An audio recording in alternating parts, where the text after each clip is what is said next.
Was a Jinn actually in my house last night? I have even more behind the scenes info about what happened during yesterday's soon-to-be notorious episode. And then we take a look at the story of a young man just trying to get some sleep.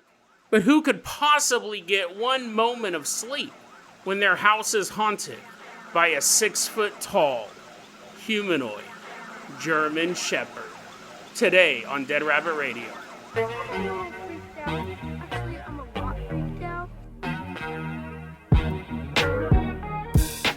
Hey everyone, welcome back to another episode of Dead Rabbit Radio. I'm your host, Jason Carpenter. I'm having a great day. I'll explain that a little bit. I hope you're having a great day, though. You're all possessed from the last episode. Listen, we got a lot of stuff to talk about in that last episode. But let me do the intro here. How does it go? Doing whatever you're doing. I'm just skipping around to this point. We got a lot of stuff to cover. So first off, running into Dead Rabbit Radio Command, returning from yesterday's cursed episode. Everyone get on your feet and give it up for HP220CC. Woohoo, yeah, wee! Door's open, he's not coming in. Come on, man.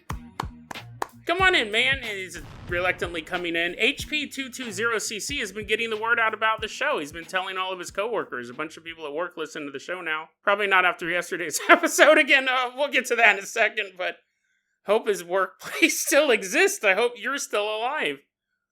But anyways, he's doing what I always ask you guys to do. Tell your friends, tell your family, tell everyone you know Dead Rabbit Radio is your favorite paranormal show. That is how you can help the show grow. So that is why he is going to be our captain, our pilot this episode. So let's go ahead and get started with this episode. HP220CC, I'm going to go ahead and toss you the keys to the Dead Rabbit dirigible. Let's fly out of Dead Rabbit Radio Command in this big, beautiful blimp all the way out to my house. It's right around the corner. It's basically part of Dead Rabbit Radio Command.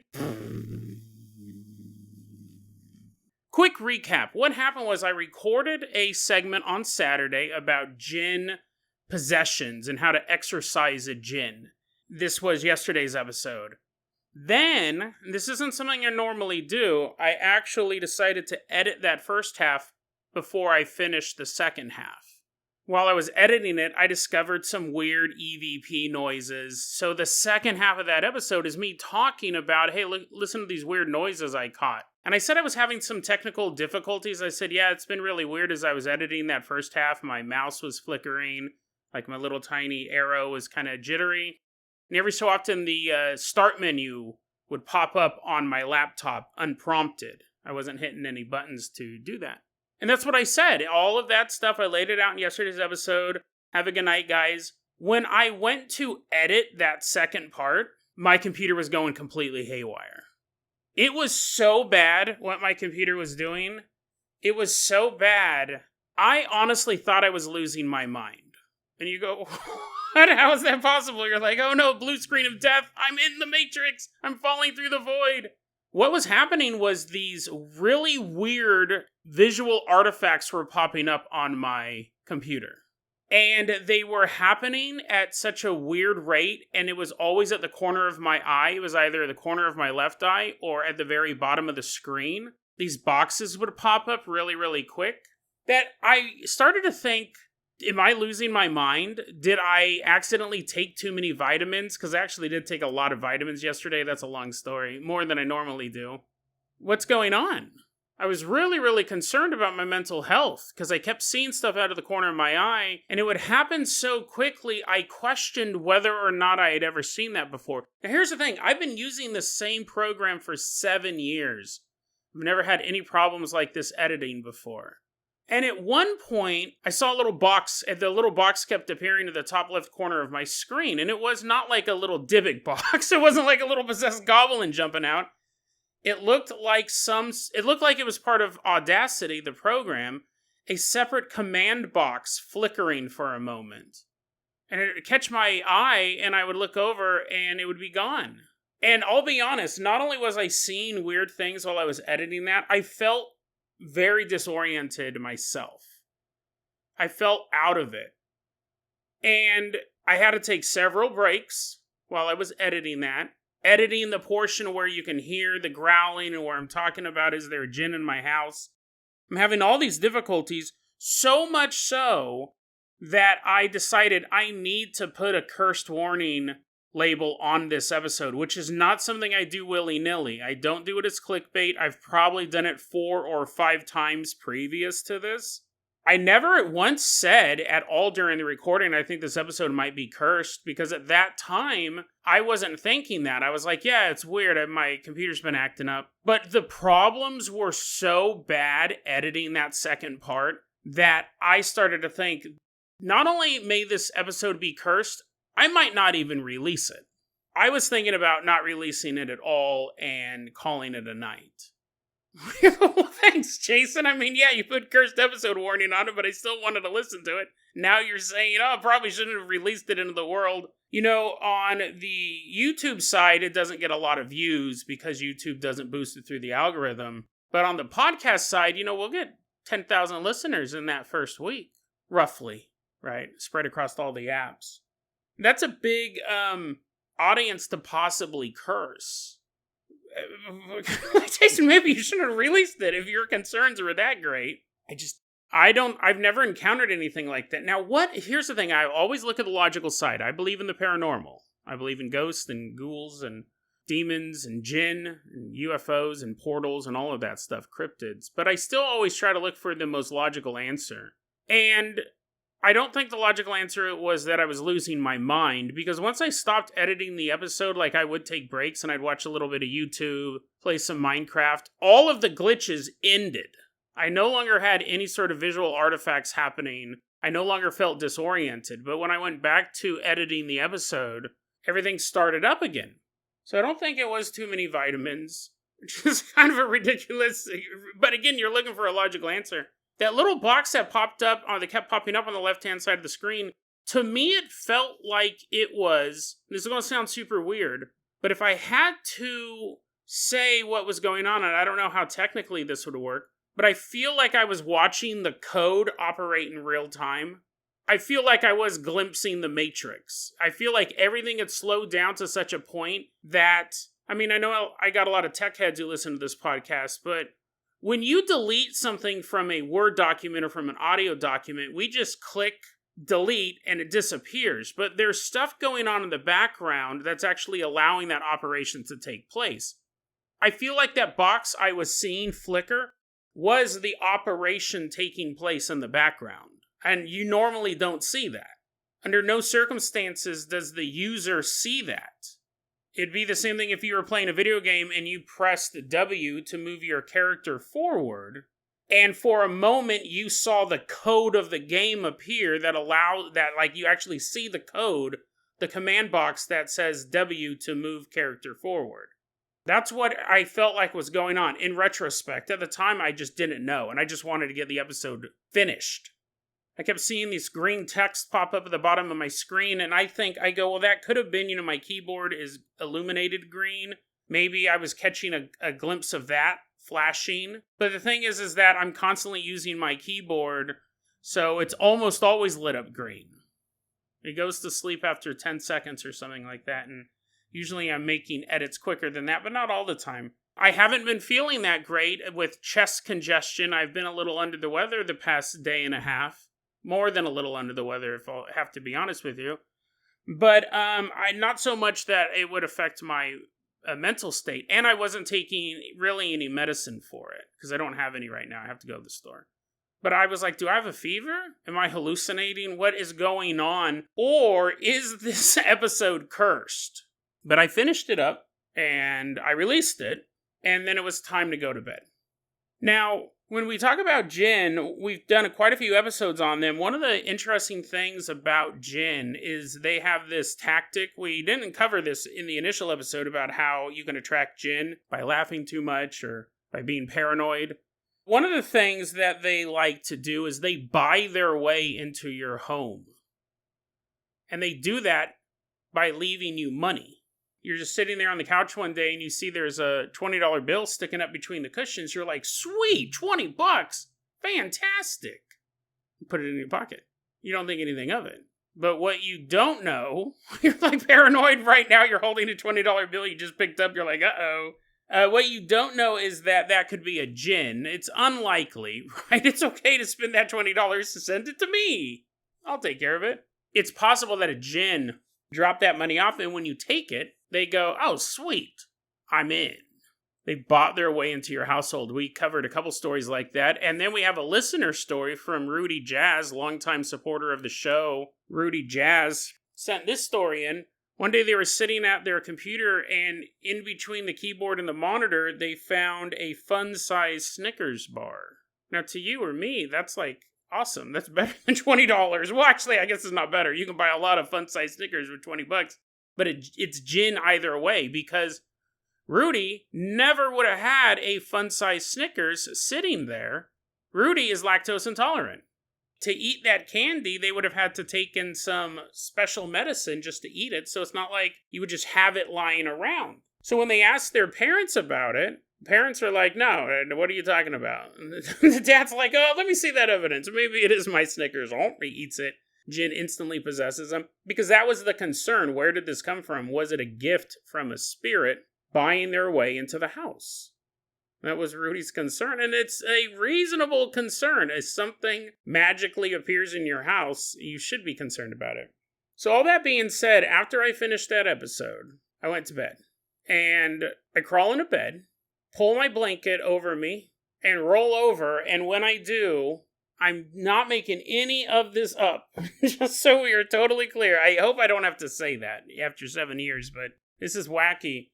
I grab my blanket and I put it on me and I roll over and I clearly hear the unmistakable sound of coins hitting each other on my mattress. Chling, chling, chling, clink. And I'm laying there and I'm like, you gotta be kidding me.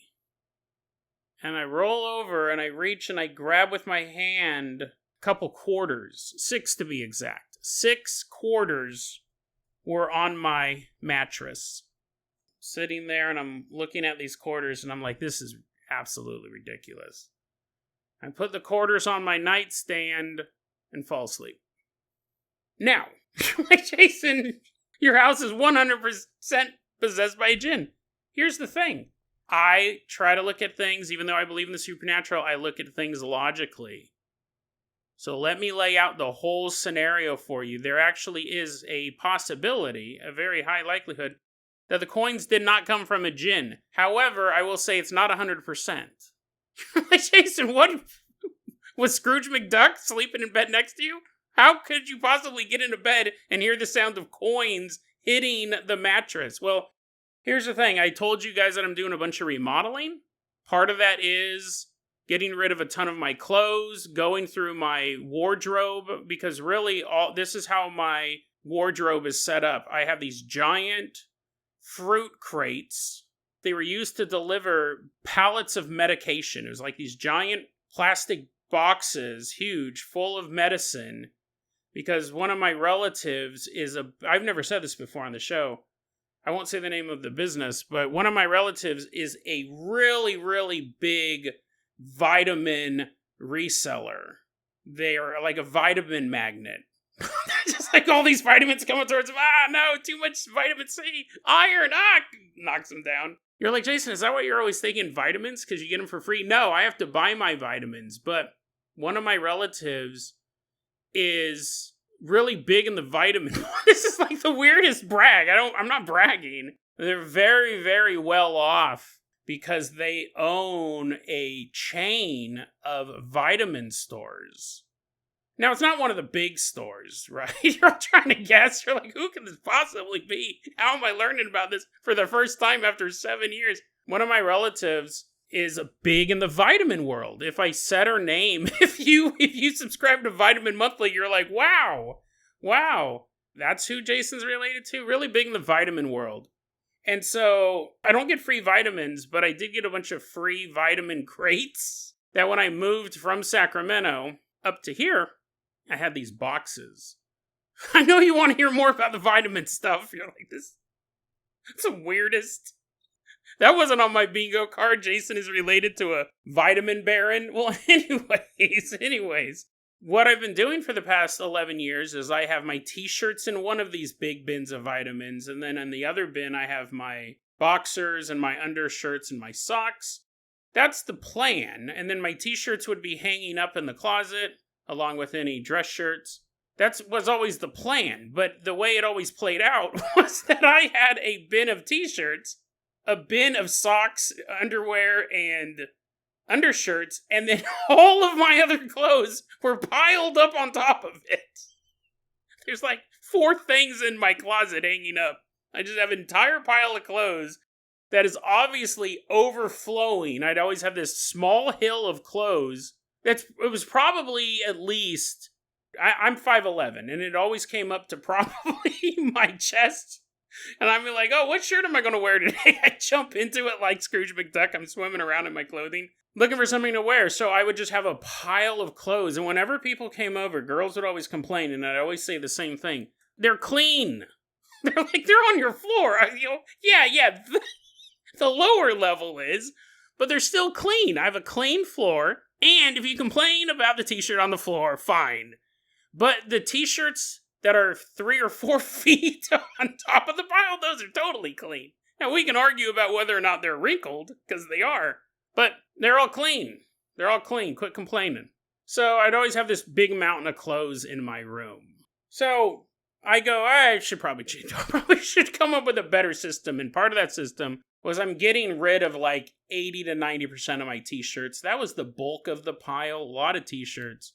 And I think I didn't count it, but just if I had to estimate it, I probably have like 60 or 70 pairs of underwear, because there would be times where I was like, I don't have any underwear. They're all dirty. Like real dirty, not like in the pile dirty, in the dirty clothes pile. And I'd be like, I'll just go buy some more underwear. I'll just go buy some more underwear instead of, I don't want to take them to the wash. You're like, Jason, that's like peak laziness. You're like, I could wash these. Or every so often I'd end up buying new underwear till I accumulated like 60, 70 pieces of underwear. And I probably have like 40 or 50 t-shirts, maybe more. I mean, a lot. Obviously, if it's a pile, that's a 5-foot tall pile. Not an exaggeration. Well, part of the pile was the vitamin crates too, but still, I mean, you're like, yeah, Jason, it's part of the pile. So I said, you know what I'm going to do? I'm going to downsize. That's the big problem with the clothing. It's not that I don't organize it well. It's the fact that I have so much of it. I mean, it could take you all day to hang up your clothes. So I'm going to get rid of most of them, and I'm just going to put on my boxers, and now I look at them, and if there's like any imperfections, I throw them away. And I was like, oh, these ones have a hole in it. Whatever. I just won't wear underwear today. I'm just walking around town, free balling it. No, I'll look back in the bag and go, oh, no, here's a pair of underwear that doesn't have holes in it. You're like, Jason, that should be all your underwear. That should be all of them. You shouldn't have to inspect them. You should just know. Well, here's the thing, because I have so much underwear that I may only wear a pair once every couple months now. Right? So, I mean, technically I'm being super efficient. It's good for the environment. I wear a pair of underwear, put it in the like, wait, Jason, are you telling me your dirty clothes, you only wash them every couple months? No, I wash my clothes regularly. But then those clean underwear get thrown into a pile, and I gotta like dig through them. It's like archaeological. It's like I don't always know what I'm going to get. I mean, I know it's going to be clean, but the pair of underwear that I get, I don't know if it's clean and new, like maybe just a year old, or clean and I bought it back in 2008. I don't know until I pull them out. They're clean. I don't wear dirty clothes, just so we're clear. But anyway, so I'll look at underwear and go, oh, these are old. These are old underwear. They're clean, but they're clearly been worn. They've clearly been worn twice in the past 4 years because the cycle is so long. Throw them away because you can't donate underwear. So I'm throwing stuff away.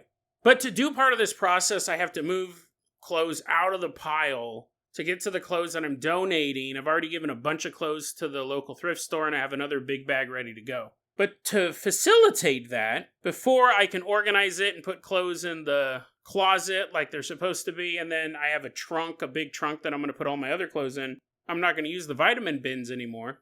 I had to move a bunch of the clothes onto my bed, because it's a lot easier to organize stuff that way, because you're not bending down so much. Because it is a big hill. I was like touching the floor, bending over, touching the floor. It's like, no, I'm just going to grab a huge handful of clean clothes, throw it on my bed, and then go through the clothes on my bed so I'm not bending over so much. And if I feel particularly lazy, I'll just sit on the bed and go through it that way. So I've gotten rid of most of my clothes, and all the underwear is in this giant bag. It's in this giant bag. I was like, well, I'll check it every time I wear it. If it has any holes in it, I'll throw it away, grab another pair. So right now on my bed, I have a bunch of clothes. Well, what's been happening was recently, in the middle of the night, you're like, Jason, please don't tell me. Please don't. You are Templeton the rat. You are clearly just an animated rat at this point in human form. Please don't tell me you've been sleeping on your bed next to a giant pile of clothes. Well, I have been. Because I've been in the process of organizing this. It's taken a couple days. So I have this pile of clothes on my bed. It's probably about 2 feet tall. Honestly, it's pretty tall. These are the clothes I'm going to keep. And most of them are going to get hung up and stuff like that. So I have shorts and shirts and some sweaters and some pairs of jeans, and they're just piled up on my bed. And when I'm working, I'll sit down and I'll kind of organize them and put them in bags and stuff like that.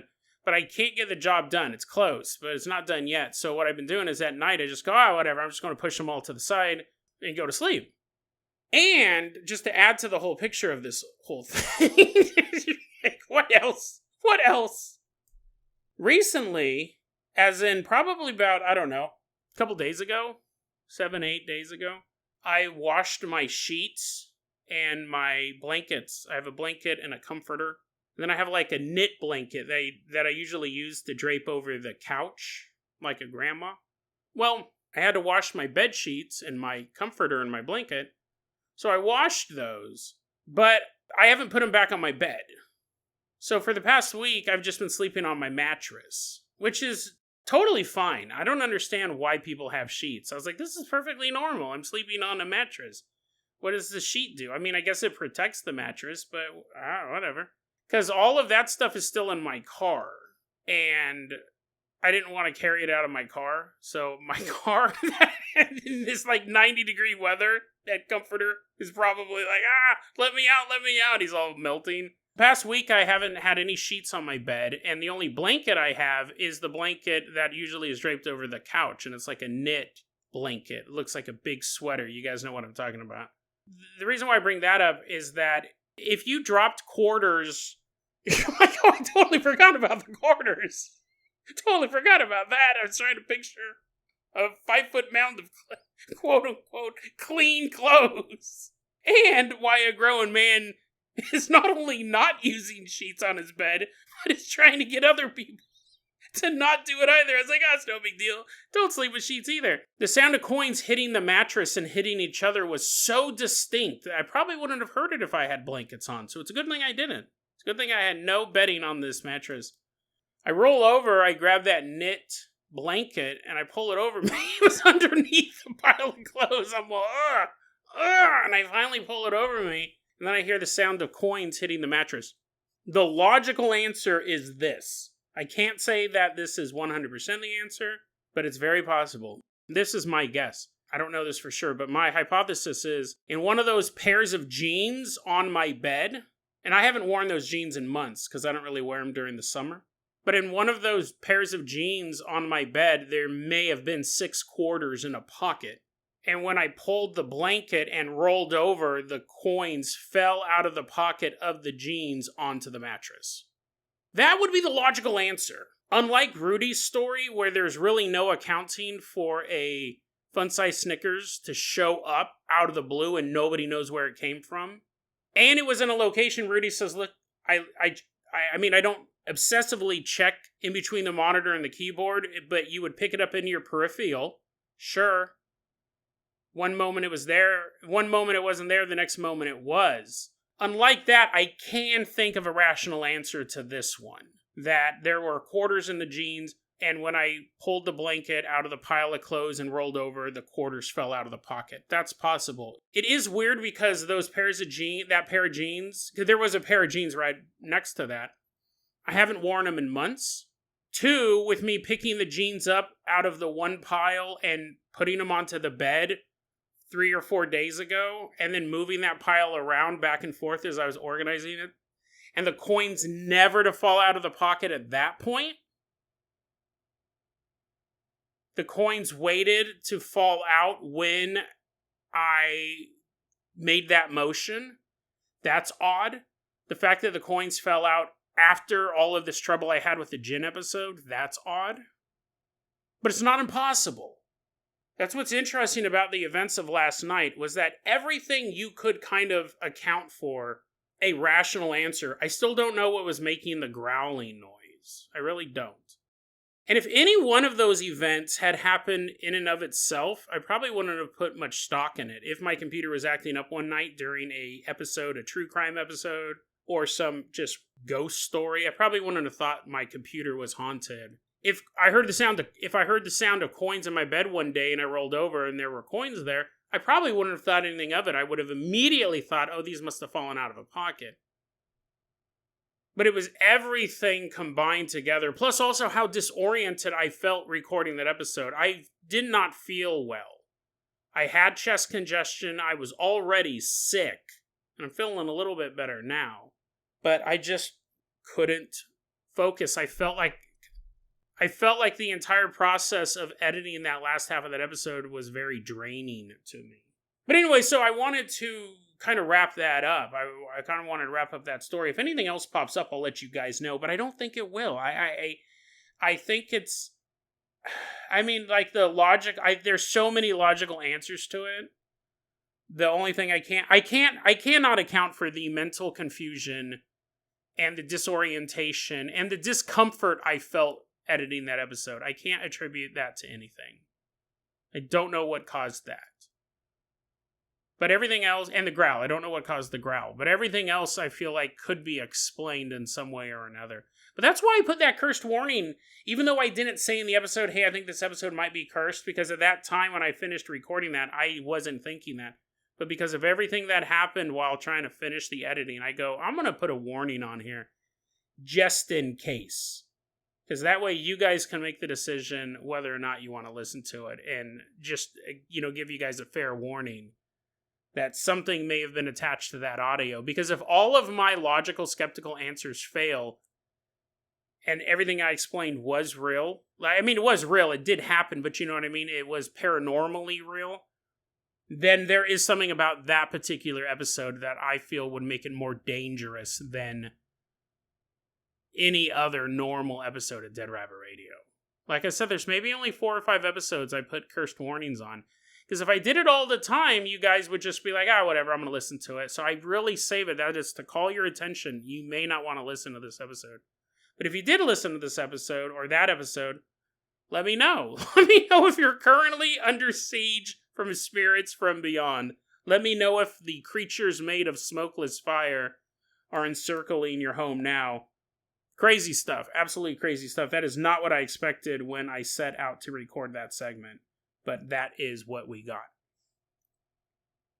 But I did. So, like, Jason, you keep saying you thought about not releasing it. I've already listened to it. I woke up this morning, my cat was speaking Mandarin, and my dog phased through the floor. I mean, your warning didn't really help. I didn't know that it was actually going to have the voice of a Jinn growling in my ear, and then you played it multiple times. Sorry about that. HP220CC, let's go ahead and toss you the keys to the world. Famous Carpenter Copter, we're leaving behind my house. Why don't you take us all the way out to a house in the suburbs? The year is 2003, and in this house, we don't have an exact location or an exact name, but we're going to call this young man Anderson. He's 7 years old, and he sleeps in a bunk bed. I'm not for sure if he has siblings or if his parents are just very hopeful that eventually they'd have a kid on the bottom bunk. Or maybe that's the only bed that was available at the bed store. It was a bunk bed. But Anderson sleeps in a bunk bed. He's on the top bunk. And he has this little TV in his room, right in the right corner of the room. And then in the left corner of the room is the door leading in and out of the bedroom. So there's your visual map of the room. You're like, what's on the other wall? I don't know, pictures of Spider-Man. Okay, use your imagination. Well, Anderson would often watch television before he went to sleep. Well, one night, he's sitting there and he's watching television, and the bedroom door is halfway open. And that's when he's watching TV, but something catches the corner of his eye. He sees someone standing just outside his bedroom. He can see this figure standing there through the halfway open door. First, he thinks it's one of his parents checking in on him. He catches a glimpse of this person standing there, but when he turns to look at who it is it mom? Is it dad? Instead, he sees something with the body of a man, but the head of a German shepherd. You know what's funny is that, would that be a turn on to a furry? Like, doesn't the whole body have to be furry? If it was just like some muscular hunk with a dog, it's just some dude who had the head of a bulldog. Everything else, he was just buff, but he had the head of a bulldog. I don't know if that would be sexy. And also, I don't know, like, imagine if it was a bulldog's face, but it was human flesh colored. So it was just all flat and wrinkly. And he slobbers a lot. He can't breathe. You're like, I don't know if that's sexy. I think the fur needs to be involved as well. But this guy is furry. Well, his top half is, not even his top half. So he has imagine a human with the head of a German shepherd, but everything else is human looking. I don't know if that's attractive to a furry. I know it's not attractive to me. That's nothing I'm into. I need fur from top to bottom. No, I'm just joking. But like, because like anamorphic. And what's is that the term, anamorphic, or is that like a type of film style? Anthropomorphic was the word I was looking for. Head of a dog. Now I know some people are like, but it's a sexy German shepherd, right? The hair's all shiny. It has a little twinkle in his eye. But then is the rest of the human body just a turnoff? Do you then go buy a fursuit for the man with the German shepherd head? So you tell me, email me, and tell me if you think a man with a man's body but the head of a German shepherd is sexy. But actually, you know what? Don't email me yet. Because where this story's going, if you send me an email right now, you might regret it by the time we get to the end of it. This man is a human body, German shepherd head. The clothes he's wearing on his body, no fursuit. He's actually wearing a 3-piece suit with a tie. This dog man, he's staring directly at Anderson. Anderson is staring directly at the dog man. Their eyes are locked. However, Anderson begins to feel weak. The room begins to spin.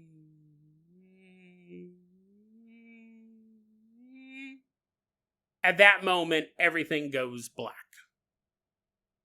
He's asleep now. And while he's sleeping, he has a dream. Anderson is in his sister's room, so he does have siblings. She just has her own room.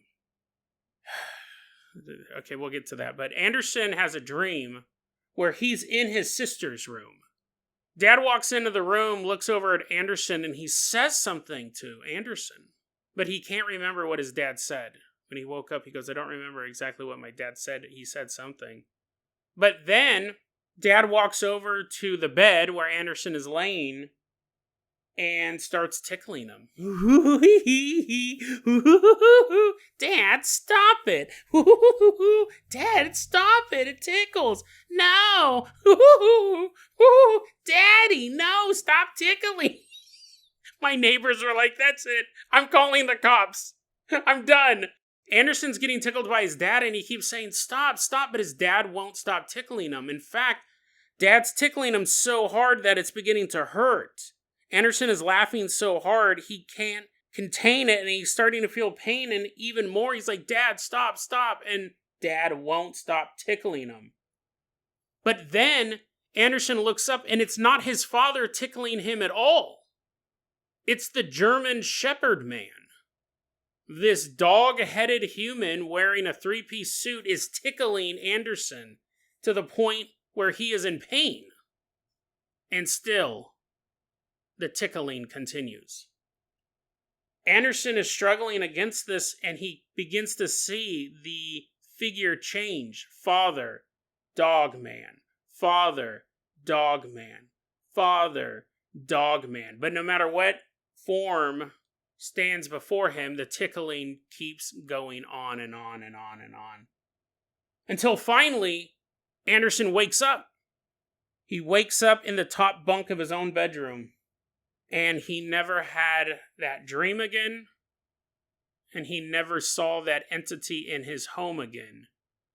But he does add, quote, far as I know, unquote. Anderson later learned that at one point his parents did have 2 German shepherds.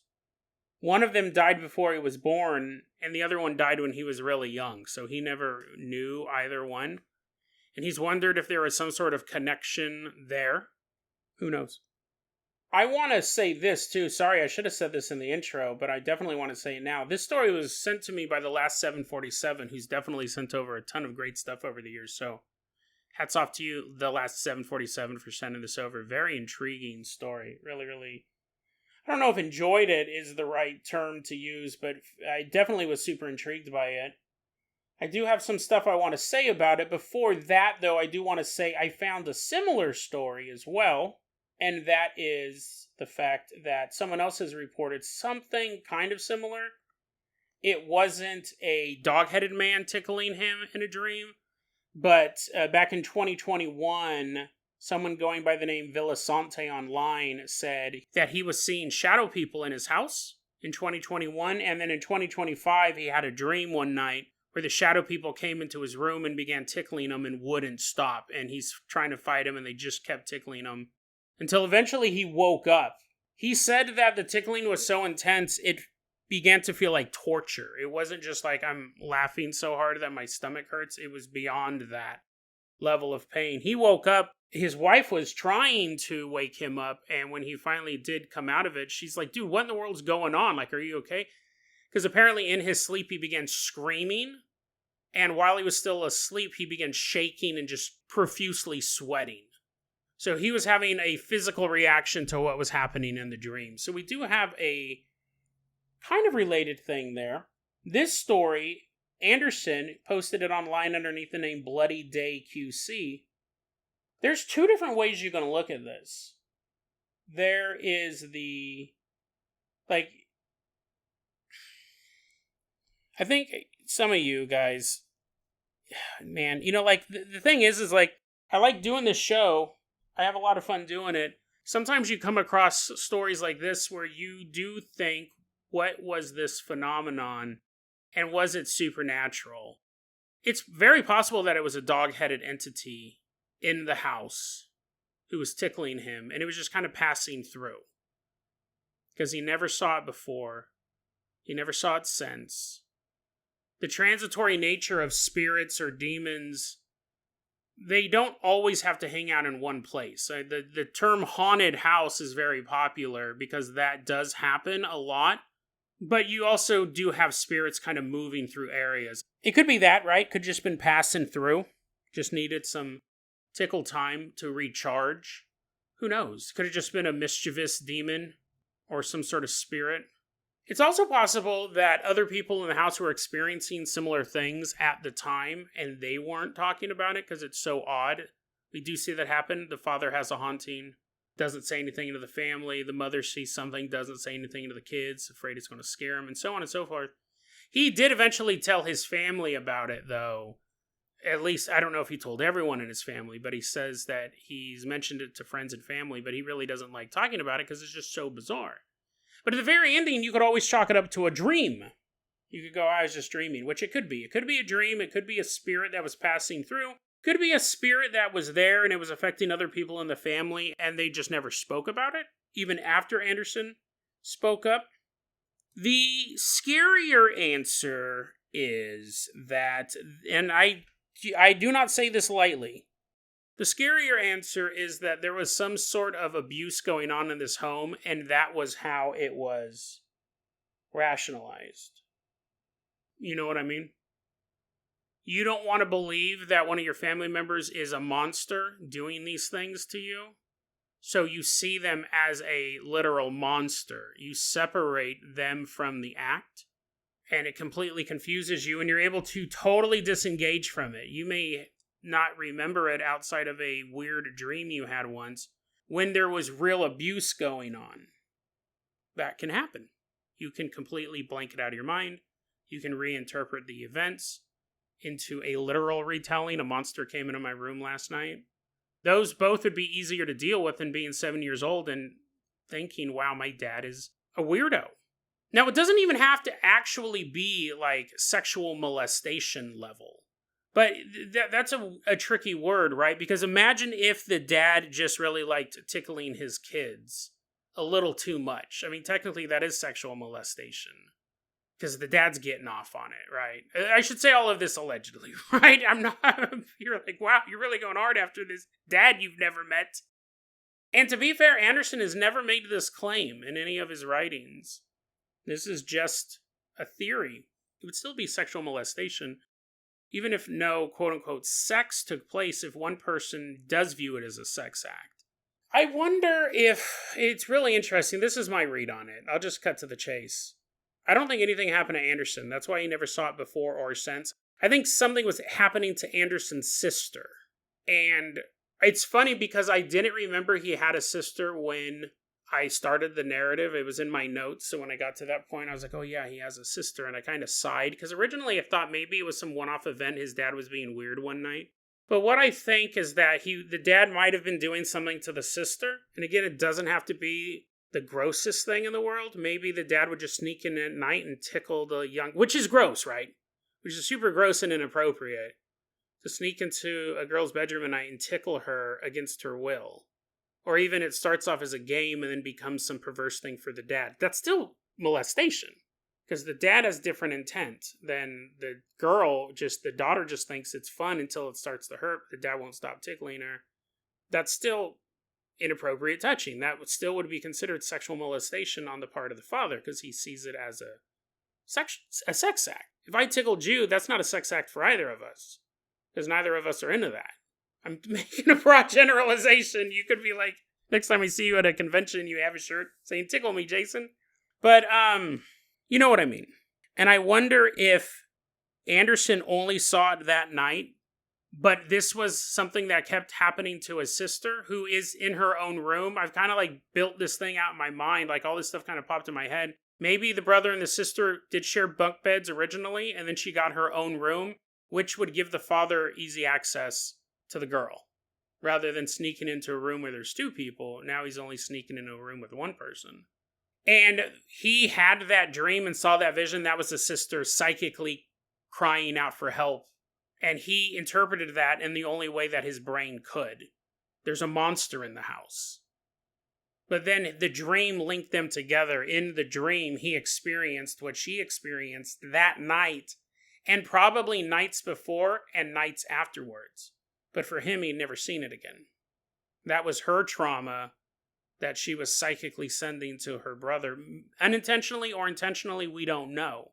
She could have been, brother, save me. Anderson, you gotta save me. Or it could have just been such a cry for help that the closest mind that was still, children have a different level of psychic abilities than adults because they believe in these things more. It's super interesting and sad at the same point, right? If that is true, if my theory is true, which I hope it's not, right? I hope that all of that stuff is false. I would much rather it be a spirit moving from location to location and it engaging in these weird antics in a house for a couple nights or one night or whatever and then move on to the next one. I'd much rather that be the answer. Or that it was just a dream. But when we talk about the paranormal, that is something that does pop up from time to time. I hope I'm wrong. And honestly, like if I had to bet money on it, I would probably bet that it is. I don't know, actually. I don't know. There's really not enough information to go on. It would be interesting to see what the sister said, right? Because as he told that story, it's not like the sister's going to be like, oh yeah, no, that actually, Dad used to come in late at night and tickle me. Remember that, Dad? Remember that? And Dad's like, yeah, that was pretty fun. I would tickle you, and I never told your mom, and I tickle you until you begged me to stop, and I tickled you more. That was fun. They would never admit to that. She might someday, but imagine him telling that story to his sister, and he's like, yeah, I had this really weird dream once, and she's mortified. And she's not going to say, no, actually, Andy, that happened to me. Dad used to do that to me all the time. But again, it could not be that. It totally could not be that. It's just kind of weird the way the situation played out, and it kind of made me think of that. Because here's the thing, there are transient spirits, they're not super common. There are transient demons, they're not super common as well. They seem to, once they find a place that is available to target, they'll stay. And this kid was obviously an open target. He was in a room, all by himself. The German shepherd man looked at him, hypnotized him pretty quickly, and then got what he wanted. You think if this spirit got what he wanted so easily, it would have stuck around. So, I don't know. Fascinating stuff. The last 747, thanks for sending it over. Fascinating. It's, again, that's one of the things about this show. It's fascinating, but possibly terribly tragic at the same time. Horrifically tragic. And so, there we go. It's a pretty heavy episode of Dead Rabbit Radio there. It started off with, is the house possessed? Is my house possessed? And by extension, yours. If you listen to that episode, I'd like to hear from you guys if you experience any odd phenomenon. And then this story, it's just kind of a bit of a downer episode, if I gotta be honest. Intriguing stories of the paranormal, but not the most uplifting. However, tomorrow's episode is really interesting, I think. I actually already recorded it. This week's all out of order because of everything that was happening last night, but tomorrow's episode is going to be really interesting. And it contains a conspiracy theory in it that I think is not only 100% believable, but 100% achievable. That's the story I teased on yesterday's episode. Does the Illuminati have their own version of Netflix? And you think, well, okay, yeah, sure, maybe. What's the big deal? Trust me. It's a dope conspiracy. It's a lot of fun. So I'll end this downer episode with me talking about that episode tomorrow. That's wacky and insane. Because otherwise, it just ends on a very dour note, which is something that does happen in the world of the paranormal. It's not all sunshine and roses. Sometimes it's graveyards and ghosts, at best. Sometimes, however, the monsters are not those that crawl from the depths of hell, but those already living in our own homes.